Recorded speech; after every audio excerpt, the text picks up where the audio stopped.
Έλα μαζί μου σε μια παραδοσιακή ελληνική ταβέρνα για ένα απολαυστικό γεύμα με την οικογένεια. Είναι μια ηλιόλουστη μέρα στην Αθήνα και δεν υπάρχει τίποτα καλύτερο από το να απολαμβάνω τις μικρές χαρές της ζωής, χαλαρώνοντας πάντα με slow living διάθεση. Λοιπόν, φτάσαμε στο κουτούκι της Σταμάτας και ήδη, παιδιά, πεινάω. Μια γατούλα. Κάλας, αλάτι, ελληνικό, και ο Κωστής όπως πάντα έχει αναλάβει την παραγγελία.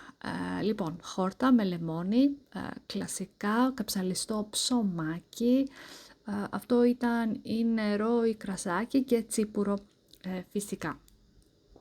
Για μας, βάλε και σε μένα λιγάκι, Κωστή, και ο πάγος on the way.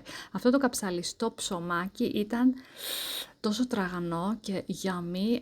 Πήραμε επίσης τζατζίκι, το οποίο είχε μπόλικο σκόρδο, και παιδιά, αυτό ήταν το απόλυτο comfort food. Τηγανιτές πατάτες, λουκανικάκια και τι άλλο, είχε τηγανιτά αυγά.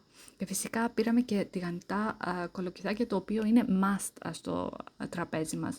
Δεν νομίζω ότι υπάρχει ελληνικό τραπέζι όταν πάμε έξω σε ταβερνάκι χωρίς κολοκυθάκια τηγανιτά.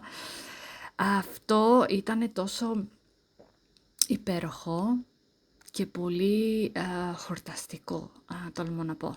Και να είμαι εδώ, απολαμβάνω το τηγανιτό μου το κολοκυθάκι. Oh my god, ναι, το απόλαυσα, τολμώ να πω. Και λίγο τσιπουράκι για κυρίως σαφρά τα μπιφτεκάκια. Ήταν μια υπέροχη μέρα με γεμάτη γεύσεις, παρέα και ελληνική φιλοξενία.